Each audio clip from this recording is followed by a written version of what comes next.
balik lagi di CNC. Hari ini kita akan membahas konspirasi ada dan tidaknya Atlantis. Atlantis itu dikenal dengan sebuah daerah atau peradaban yang pernah ada, yang tertulis di buku Plato. Kemudian banyak orang-orang memperdebatkan itu, kira-kira Atlantis itu beneran ada atau cuman mitos atau cuman metafora. Dan hari ini kita mau bahas tentang itu. Kalian juga boleh pilih teori mana yang paling kalian percaya dan ikuti pembahasannya.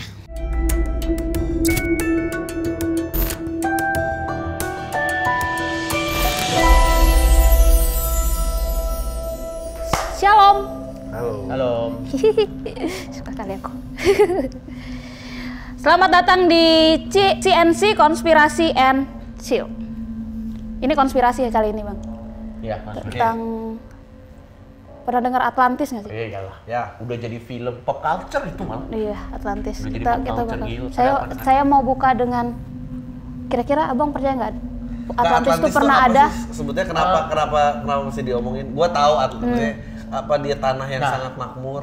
Gue Iya, nggak kan tahu, gue bingung tuh dua. Atlantis ini kota atau civilization? Oke, bentuk peradaban. Iya, soalnya tuh it's two different thing. Kalau ada yang bilang katanya dia kota gitu. Terus mereka sombong, terus mereka kena itu natural disaster kayak Pompei. Kalau Pompei kan ini gunung berapi meletus terus hilang kotanya. Kalau dia tuh katanya tsunami or whatever. Ada yang bilang dia civilization satu bangsa gitu. Cok itu pinter banget, general knowledge-nya luar biasa loh. Tapi kayaknya Pompei itu salah satu yang jadi kayak maksudnya dicurigai adalah Atlantis, Bang, kayaknya. Bisa jadi, tapi kita harus lihat timeline-nya waktu si Plato ngomong. Pasti banyak yang nggak tahu kan Atlantis tuh yang mulai Plato. Dari Plato. Bukan dari anime, bukan vlog. Silakan diceritakan dulu, Pak. Ya ini ya, Atlantis atau yang disebut, ada yang bilang dia adalah Sundaland. Yes. Sundaland atau Atlantis adalah wilayah yang meliputi Sumatera. Ya nggak apa-apa, kan teori. Semenanjung Malaysia, Kalimantan dan Jawa yang dihubungkan dengan daratan. Teori Atlantis pertama dicetuskan oleh Plato dalam bukunya Critias and Timaeus. Diceritakan kalau ada sebuah negeri yang makmur bernama Atlantis, tetapi para penduduknya congkak dan tamak. Oh, ada tamak ya? Tamak. Hal ini membuat dewa murka dan kemudian terjadilah banjir dan gempa hebat yang menenggelamkan Atlantis. Oke. Kemudian Plato menyebutkan bahwa Atlantis dikelilingi 3 cincin untuk menjaga kota tersebut. Tetapi cerita tersebut mirip dengan kerajaan Kandis. Kerajaan Kandis ini memiliki lereng bukit bagian selatan hingga barat, ditemukan 3 tingkatan yang diduga bekas pengguna cincin air. Terus Atlantis sebenarnya adalah benua Atlantik yang tenggelam di lautan. Fakta, Atlantis berusia 11.500 tahun. 11.500 dari bumi. Egypt, lebih tua dari Mesir. Mesir kan dikonsider the oldest civilization in the world. Egypt atau China ya? Harusnya Egypt sih. Tertua sih kayaknya ya. Egypt tuh kan Musa kan?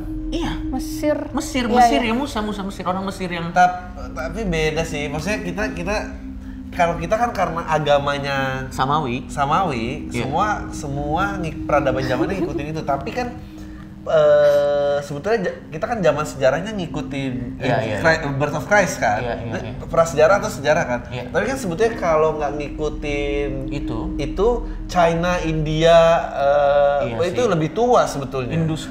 Peru itu lebih tua sih, karena kita waktu itu semuanya kiblatnya Roma.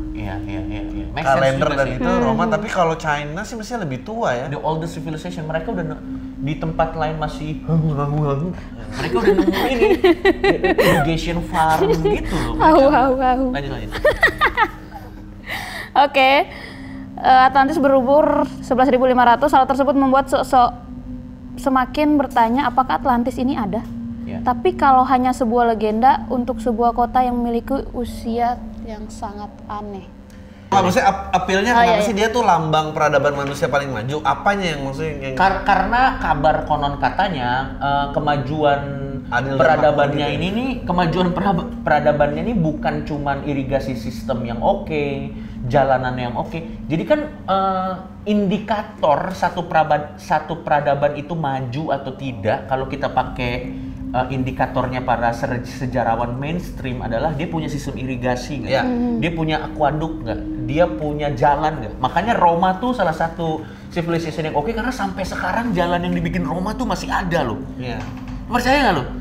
Dan Roma tuh arsitekturnya sampai diteliti bahwa ada loh gaya arsitektur yang bikin lo tuh lebih confident dan lo lebih civilized. Jadi manusia tuh sifatnya dipengaruhi oleh lingkungannya. Dan kenapa Roma itu jadi kenapa lebarnya segini? Karena biar manusia tuh nggak desek-desekan. Betul. Dan orang nggak jadi kayak coba kalau misalnya lihat Cina, lihat India berantakan kan semua. Karena dempet kan gitu. Kalau jarang-jarang tuh orang sopan men.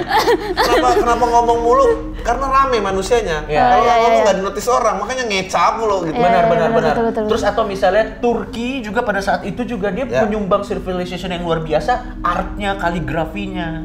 Bahkan Spanyol tuh secara arsitektur jadi luar biasa karena waktu itu sempat ada pengaruh dari Islam karena Andalusia itu kan tercampur kan West dan apa namanya? Islam itu kan 2 kali lipatnya Roma. Iya betul. Jadi itu ya kayak gitu. Nah konon katanya Atlantis ini melebihi itu semua katanya. Sebelum masa Yes.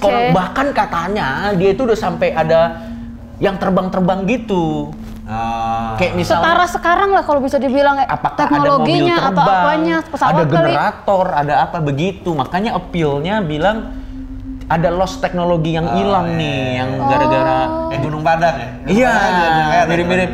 Jadi katanya tuh dulu tuh udah semodern kita sekarang. Atau Plato itu ini bisa nembus waktu. Kayak dia udah ke masa depan terus dia cuma sinetron. Tapi iya nggak sih?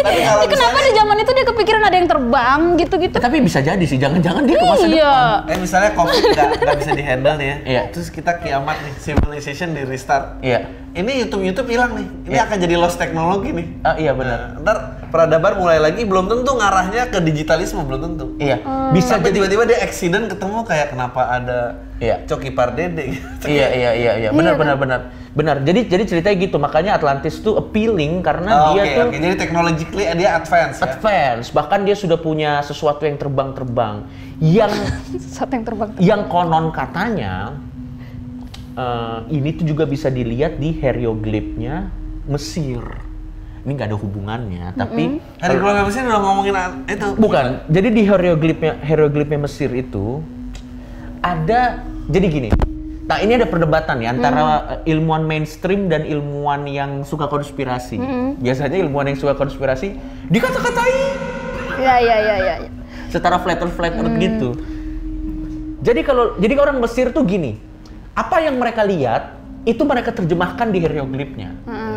Jadi ada beberapa ilmuwan yang merasa hieroglif yang digambarkan di Borobudur, di piramid dan di semua piramid lain itu bukan metafora. Benar. Apa yang dilihat itu yang digambar. Kompleksitas manusia belum nyampe metafora. Yes. Tapi ada beberapa ilmuwan lain yang bilang itu metafora. Jadi ini matahari ini menggambarkan ini. Nah, kalau lo lihat hieroglif di Mesir, itu ada helikopter, men. Lu belum tahu kan? Ada helikopter, ada mobil yang mirip seperti itu. Tapi kalau kata ilmuwan mainstream enggak. Ini cuma imajinasi orang Mesir pada saat itu. Gila sih, tapi kalaupun imajinasi malah iya. Lebih lagi, men.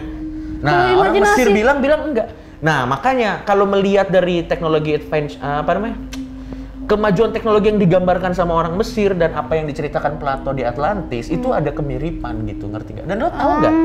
Satu hal yang paling menarik, Mesir kan di apa sih istilahnya di Timur Tengah lah ya. Di Mesir kan, Mesir di sini. Enggak dong, Mesir di Afrika. Di Afrika. Iya. Ada lagi Inka. Ada lagi Inka di Amerika Selatan. Semua bentuknya piramid lain.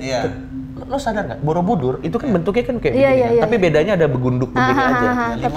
Tapi ininya kayak gini Inka juga begini kan. Mesir juga begini. Semua arsitekturnya mereka tuh belum ketemu satu sama lain. Semua arsitekturnya semua naik begini satu. Berarti ada yang ngasih tahu. Dan menurut semua cerita legenda di setiap civilization ini, tau nggak ceritanya apa? Jadi ada manusia turun dari langit yang mereka anggap dewa, terus ngasih tahu caranya bertanam, caranya sama ini fenomena kenapa beras. Fenomena beras itu tuh salah satu rumput yang paling susah untuk dibudidayakan. Tapi seluruh dunia bikin itu coba. Iya, dimanapun geografinya. Iya, dimanapun geografinya semua tuh beras. nggak ada yang nggak beras. Di Cina dan yang lain kan jauh. Berarti kan ada mereka dapat satu clue ya. Enggak, ini yang dimakan, ini yang jadi makanan. Oke. Tapi aku tadi kayak yang kata Bang Adri, kalau misalkan ini COVID dan peradaban kita ini hilang, YouTube hilang, kok aku jadi kayak mikirin benar kali ya dulu kayak gitu. Mungkin memang ada seperti Atlantis itu, terus peradaban itu hilang, terus sekarang muncul lagi peradaban baru. Ceritanya kan kayak Nuh itu kan cerita menghilangkan peradaban, restart lagi dari nol. Iya. Nah, itu Nabi Nuh itu benar, itu recycle civilization kan. Tapi kan kita pada saat itu tidak tahu sudah sampai mana, apakah ada teknologi yang hilang pada saat kita anggap aja benar. Apakah kejadiannya persis seperti Nabi Nuh, tidak ada yang tahu. Tapi yang jelas memang ilmuwan menunjukkan di tahun tertentu ada banjir gila yang melanda, dan semua dongeng tentang banjir tuh ada. Iya, lu ke peradaban yang tua-tua tuh semua punya dongeng tentang banjir, ada penyelamat datang pakai perahu, terus semua restart ulang. Itu cerita yang berulang itu. Iya.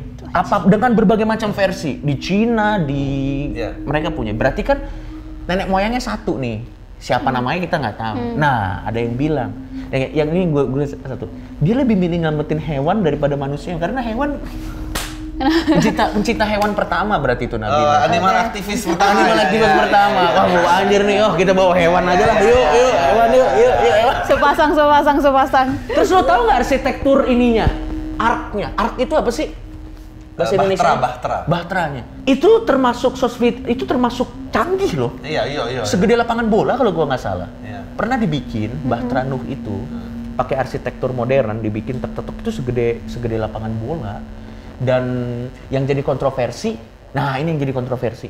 Apakah muat semua spesies ke dalam Bahtera? Iya. Lo tahu akhirnya timbul teori apa? Sebenarnya yang dimasukin tuh bukan spesies, DNA-nya.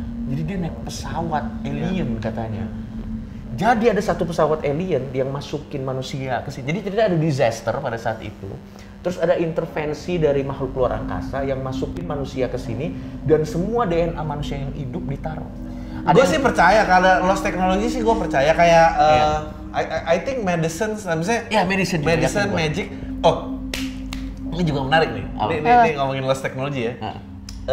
Ada alat medis, ini tidak populer. Ini yang alat medis cuma populer di Rusia dan Cina. Oke. Karena kalau yang nemuin si Tesla. Gue juga mau ngomong soal Tesla. Jadi si Tesla bilang karena dia fisikawan, dia approach medisnya itu nggak berdasarkan kimia dan biologi, dia berdasarkan frekuensi. Jadi kalau organ lo sehat dan kulit lo sehat, dia memancarkan frekuensi tertentu. Jadi mengobatinya caranya adalah memberi makan atau menaruh batuan yang frekuensinya sama. Oh, itu Chinese sekali. Iya, maksudnya renewable sekali kan, maksudnya dia makanya nggak populer di Amerika. Nah, gue pernah nyoba ini dan mengobati keluarga gue. Dan airnya tuh direkam dengan frekuensi karena air bisa nampung frekuensi. Jadi asal nggak boleh deketin handphone, nggak boleh nggak boleh kena microwave, dia bisa. Harus pure ya? Ya harus pure. Nah ini lu tau nggak kenapa lost technology? Kenapa? Karena ini berarti sama aja kayak lu mendoakan air, men. Oh iya, gue ngerti. Karena lu dalam berdoa pun ada frekuensinya yang ditaruh dalam air. Nah ternyata gue tuh ngeliat itu kayak, mungkin jampi-jampi air ada berdasarkan. Iya, make sense. Makanya dalam bahasa Inggris, mantra itu spell. Spell, betul. Spell itu artinya definisinya adalah kata per kata. A, I, U, E, O. Spelling. Jadi spell. Jadi kalau misalnya kita ngeluarin spell ke sesuatu, itu pasti si wizardnya, dia udah ngetes nih. Dari semua kata-kata yang ada, mana yang punya frekuensi tertentu yang cocok. Jadi sebenarnya kalau lo breakdown situ bisa jadi. Nah sama si Tesla itu kan Tesla itu kan Tesla dan si Edison. Tesla versus Edison. Biar lo tahu nih Priska, kalau ngomong soal teknologi yang hilang. Jadi Tesla ini menawarkan free energy to everybody. Iya nggak mau. Nggak ada yang mau. Tidak ada yang mau Bukan, karena kalau lu di film Current Wars, lu nonton Current Wars nggak? Current Wars, jadi dia dua, currency sama aliran listrik current. Si yang Benedict Cumberbatch. Jadi ceritanya si Tesla tuh kerja buat Thomas Edison. Nah, si Edison itu perusahaan ceritanya lagi pitching di state ke Amerika, kita mau bangun listrik tuh based on perusahaan mana yang mau menang tender. Makanya ditawarin yang gratis ya nggak mau lah, rusak lah, orang lagi mau pitching kok. Iya, benar. Gue lagi mau pitching nih gitu. Dan Tesla itu teknologinya tuh gini, nanti ada satu generator dia wireless.